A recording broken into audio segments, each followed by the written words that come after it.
We are back, episode 20 of the Feel for the Game podcast. And we're going to start with our new segment we've been doing for the College Football Playoff Top 25 reveal. We have just had the first five teams get announced. Landon, you can press play whenever you're ready. We've had it paused because we've been trying to get prepped. Got Had here some just in time for the computer start. had some computer issues as well. My laptop was just freaking out. But we have James Madison entering at 25 this week. North Texas coming in at number 24. Iowa back in here at number 23. Georgia Tech still in here at 22, and Houston entering going to 21. Yeah, it's interesting seeing all these teams jump in after being unranked. Like Houston was unranked and jumped to 21, which is similar to what I've got. I had to move up to 22 from being unranked. A lot of different teams fell out of the poll this week, so got some interesting teams to look at. I think Iowa's a really odd one for them to put in here. I think they're trying to bolster some resumes, putting them back in for sure. It's a possibility. They've definitely done that before. I think they could be pushing Oregon up. That's my theory. Because Oregon, they need a team to go ahead of Ole Miss. They want to move Ole Miss down. If I you think do they've already look at got them those ahead of Ole final Miss. teams, like for these spots though, 21 through 25, it's really like thin pickings though. Like, Yeah, I mean that margin between even the 20th team and maybe the 30th isn't too deep. You got Tulane moving up 4 spots to 20 wow. after they shut out Charlotte 27-0. Michigan drops 4 spots. Arizona up to 18, Wow. which I've got them at 17. I think that's actually a really good move, acknowledging Arizona as being a solid team. Virginia at 17. I've got Virginia at 19, so not too far off. USC at 16. Got them at 15 in my poll. Same here. So I'm not too far off on some of these teams. I have Michigan at 21. I think they were probably a little overinflated just considering the fact that their only big games this season, they lost all of them. So even though we picked them to win, I really didn't have much of a basis for having that game picked other than the win streak that they had. Utah drops down to 15, 2 spots. So that definitely allows some teams to move up. Vanderbilt stays at Oh, 14. I don't like that at all. that's terrible. Yeah, that virtually eliminates their chances of making it from the playoffs now. Yeah, they're They don't finished. have a chance. Unless complete chaos happens, Vanderbilt doesn't have a chance. Where is Texas going to be? Is my big question here. They're going to be at 13, right in front of Vanderbilt. And see, they could move them over Miami and snub out the Oh, Miami talk right here, which I think is a real possibility because Texas has so many more good wins. they And Miami do. has a bad loss too. So if you want to talk about bad losses, Texas and Miami Yeah, can but fight for Bama's that. got a really bad loss, dude. Texas is 13. Okay, So they move up 3 spots to number 13 with the win over A&M. I think that's fair. I've got Texas at 14, but I think that Vanderbilt deserves to be ahead of them. I know they lost the head-to-head in Austin, but I think if Vanderbilt played Texas right now on neutral site or in Nashville, I think Vanderbilt absolutely could win that football game. So I'd have to agree. I don't think the head-to-head matters as much to me there, considering Texas loss to Florida being not a great loss, and the inconsistency they've had. The games against Kentucky, um, I mean, the game even against UTEP was super sloppy, and they got Miami at 12. No That movement there. that figures. I think they really want BYU to go ahead and get blown out in the Big 12 championship so they can have a chance to sneak Miami in. All right, let's see what their case is for Miami here. So I think in order for Miami to actually have a chance, they would need more than just BYU dropping out when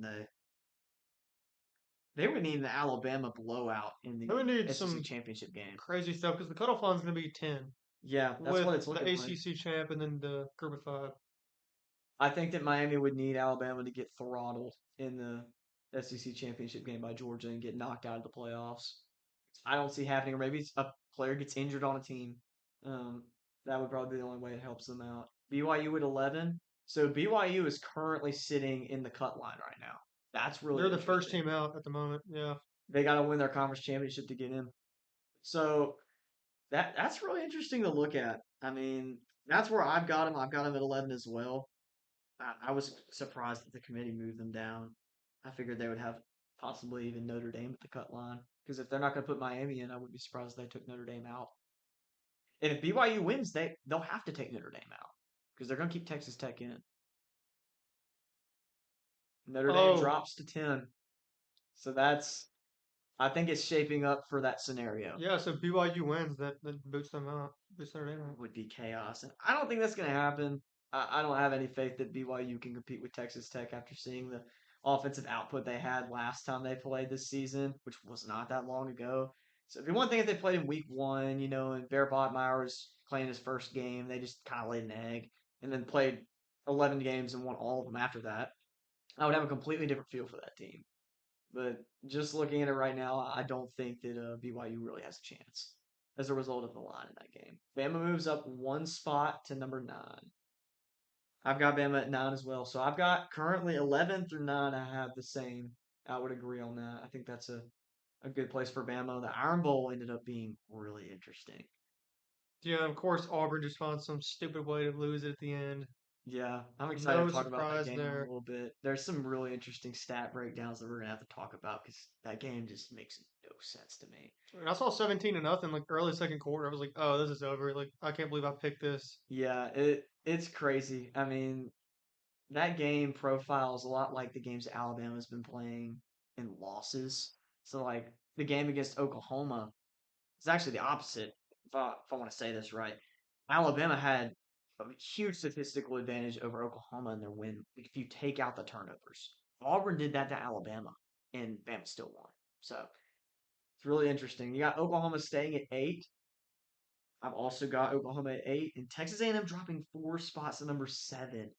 Okay, now this is going to be interesting. They did not move Ole Miss down. They actually moved Ole Miss up. I'm very surprised. There is Ole Miss at number 6. So No penalty for y'all there. no penalty for losing Lane Kiffin, which we'll talk about a little bit later. That's very surprising to me. I mean, I thought that the Egg Bowl performance was solid. I don't think that it was impressive enough to take Ole Miss and move them up just for the win. But A&M losing to Texas like we predicted, that definitely was enough for me to move Ole Miss over A&M. If you look at the strength of schedule of both of those teams, not very great. But I think Ole Miss's wins over Oklahoma in Norman, dominating Tulane, who's also a ranked team, dominating at home against LSU, which I know it seemed close. I feel like Ole Miss dominated that football game. There's a lot of wins on that schedule. I feel like benefit Ole Miss as opposed to A&M. Oregon moves up into the coveted 5 seed. Texas Tech moves up to 4. And so the only teams I have different there, I have Ole Miss at 5 and Oregon at 6. I just think that Ole Miss's qualities of opponent are better, and the loss at Indiana I don't think was the best. Even though Indiana's a great football team, I didn't like Oregon's performance in that game. You got Georgia at 3, Indiana 2, and Ohio State 1. So right now, as it's seeded, the matchups are Alabama at Oklahoma. That's a good rematch game. I know Bama wants all the smoke in that one. I'd love to see that. You got A&M rematching Notre Dame, Mm. and that would be in College Station this time. So that would be interesting. So it's 2 rematch games where the team that I guess A&M won and they've got at home. Oklahoma won and they've got at home. So that'll be really interesting. You've got the team that lost going on the road to the team that beat them. So that's really interesting. I think you've got Ole Miss hosting what would be the ACC ACC champion champion. if chalk happens. Yeah. And we were talking about this just a minute ago. We're not really expecting chalk to fly in the ACC for the most part. It hasn't up to this point. Duke did get throttled by Virginia already this season, so we do have that in our back pocket to look at. But I'm not expecting this game to be a blowout again. I think it might be possibly closer than people think because the line is definitely It's suggesting. only at 3 Yeah, points. Yeah. that's crazy. When you told me that, I was expecting it to be at least a touchdown, just given this season's results already on the field. Vegas seems to think that there's something else going on here that people are not paying attention to. So I think we'll have to be watching out for that. We'll get to those conference championship predictions here in a little bit, but Oregon would be taking on most likely the Group of Five representative from the 12 seed. I think that's going to be either North Texas or Tulane, most likely, but I'd probably Or James favor. Madison if the ACC team is Duke that wins. Yeah, and they did put Tulane over James Madison. So let's say Virginia wins. You've got Virginia probably going in and playing at Ole Miss, and then Tulane or North Texas win. I think they're probably getting in over James Madison because Tulane's higher and North Texas is higher. Yeah. So James Yeah. Madison would have to have Virginia lose to Duke to get into the playoff. And North Texas and Tulane's resumes are going to be strengthened by whoever wins that game. James Madison beating Troy is going to do nothing. Yeah, absolutely. I mean, Troy's not terrible, but they're really And not James great. Madison's favored by like 24 for a reason. Are they actually? Yeah. I didn't even see that. And I thought Goose Crowder in Troy played really well against Southern Miss the other day. I picked Southern Miss in that game, and they ended up kind of laying an egg there. But I mean, they're not terrible. It's just you can't really get that much out of those wins quality wise with the committee. They don't really care about those Sun Belt Conference Championship games Yeah, if and they're not speaking playing of a ranked Southern team. Miss, I can't believe their fall off. They were 7-2 and then lose three in a row. Yeah, I Maybe think Braylon injuries Braxton hurt just them. being injured, just coming off that wasn't the same or something. I didn't watch them a whole lot, but Yeah, I could tell that the run game was kind of slowing down for them. The passing game was catching on late in garbage time in some of their games recently, like South Alabama and Troy, but they were getting handled pretty easily both of those teams. So regardless, that doesn't really impact the playoff field very much. I think that JMU probably runs away with their game, and they're just going to need Duke to win. I would love to see the ACC get left out. I mean, the ACC chaos has been unbelievable this year. I don't think any of their teams deserve to get in. Even Virginia with a win, I would really hate to see to go to Oxford because I don't think that their football team has played quality opponents and probably deserves to be in the field. well, Virginia really just benefited from one of the easiest schedules in the ACC. If you look at who they've played and stuff like that, that's really the only reason they're 10-2. No, the only reason they have a chance to be in the playoffs right now is because for some reason the ACC decided that the NC State game was not a conference game this year. That They're in was the that same was a conference. weird They've always been in scheduling the thing they same did. conference, but because of some scheduling thing, they decided that it wasn't, so it didn't count. I hate this. Um, if you look at the at-large teams, honestly, Miami would already probably be in the conference championship at this point. So I don't know what the tiebreaker is, who's next up, but I feel like it'd probably be Miami, and easily they're going to be that 11 seed going to Oxford for a way better football game. I'm just disappointed in SMU that they blew that game. Well, you mentioned that to me. I don't know if we picked that game, but you were talking about it, and it just smelled like one of those games where, Smelled funny yeah, for sure. the team that needed to win to just be in the playoff conversation was going to drop the ball.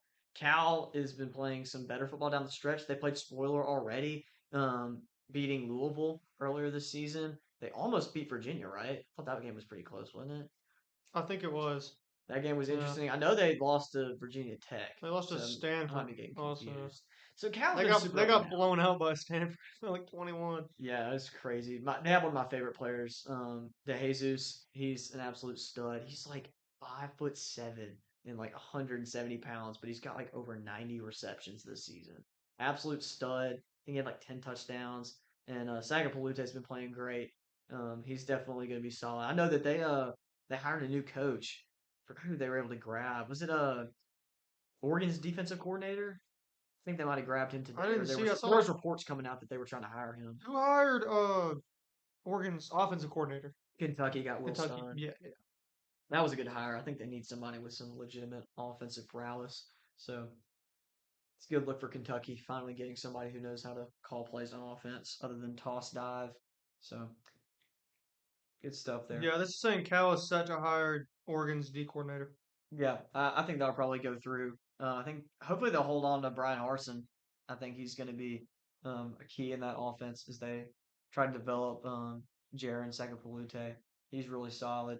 They've got a lot of core players that are pretty talented. After losing Fernando Mendoza, I'm surprised they were able to pull off a half decent season. So good for the Golden Bears. Yeah, I think that kind of concludes my thoughts on the playoff this week. I really didn't have any big takeaways, maybe other than A&M falling to where I figured they probably would fall. I had them falling to 7. Yeah. I guess the other takeaway would be that they didn't drop Ole Miss. So right there in the middle, and then as a result of A&M losing, you have BYU getting pushed down. So that's really interesting to look at. BYU has been in the playoff projection up to this point, right? Who'd you say has been in the playoff projections? BYU. No, they've been out for a while. So they haven't been in. They've been stuck at 11 for a minute. Okay, so they've never been in. I don't know why I was under the impression that they've been in up to this point. So really, all that was dramatically impacted was A&M's loss to Texas, and then Ole Miss not getting penalized for losing their coach. So those are the two biggest takeaways for me right now. I like the matchups and where the way they're shaking out. As much as I would love to see the rematch of Texas A&M and Notre Dame, I think the world needs to see Miami and Notre Dame play another football game. So I doubt we'll get that. It's looking like Miami is going to be the second team out. And Miami pretty much has no chance at this point. Yeah, we've virtually eliminated every team but BYU from the playoffs. And unless BYU gets absolutely smoked and Bama gets absolutely smoked, I think that the next team up would have to be Miami. So those that's the only It's, scenario I see for Miami getting in is Alabama getting smoked by Georgia, and then which would hand them their third loss, which kind of nullifies their win in Georgia if they get absolutely killed. I I don't don't think think they they would get. drop out an SEC team though in the championship game. Let's say There's just Georgia no way goes they and do beats that. Alabama 42-17. I mean, with how Alabama's playing right now, I'm not going to rule it out. Georgia didn't play great on rivalry weekend either. I think that that's probably not going to happen, but just for sake of this conversation, let's say that that happens, and then you have BYU get mercy ruled by Texas Tech. What if they lose close to Texas Tech They'll stay in. with Bama getting blown out? And if it's a What really do close game, what BYU probably won't move down. you think they would jump Bama if Bama got blown out and then they lost and then BYU lost close? I don't think that you put them in because they lost and because Bama lost. It doesn't matter how they So lose. you think BYU? You think they have to win to make it? I think BYU's pretty much got to win to be in. That's the only scenario I see for them actually, if I think about it that way. I don't know that this is tough. It depends on how the committee views the team and the losses in conference championships. Because if it was me, I have my own criteria for how I look at that. I don't know the committee's criteria is for a team losing in their conference championship. I don't know if it has to do with the conference, the way they lose. I don't know because a lot of these teams have already played. Alabama and Georgia already played. Alabama won. Texas Tech and BYU already played. Texas Tech won. So we've already seen those games. So I don't know after they're being played again what the committee's going to think if a different result happens or if the same result happens or a worse result. It's honestly up to interpretation. So I can come up with as many theories as I want, but I don't think it's really going to change very much. It'll be really interesting to watch, though. I think the only scenario for me, if I was going to put BYU in, is I think they either have to lose really close or win because they got dominated the first time. If they get dominated again, or it's not really that close, what makes me think they'll be competitive in the playoff field when there's other teams on the fringe that could be more competitive?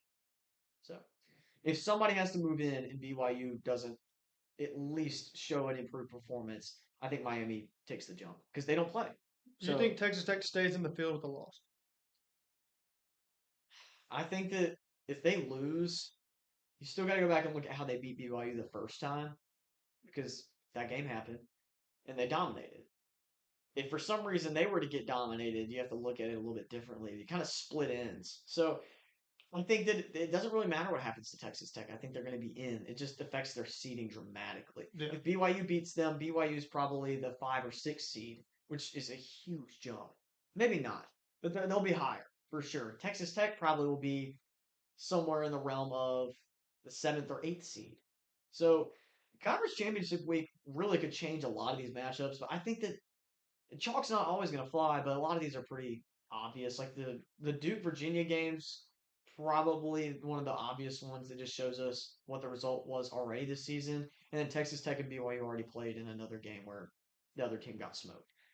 I don't think those games will be total blowouts again, but I think that both of those teams would probably win.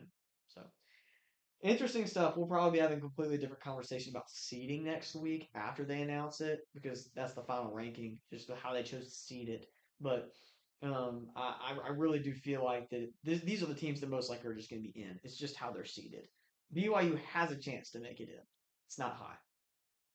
Yeah, I mean it's just you got to win. It's a win and in for them. Yeah, well, you control your own destiny. So a lot of teams would kill to be in that position. Miami's not.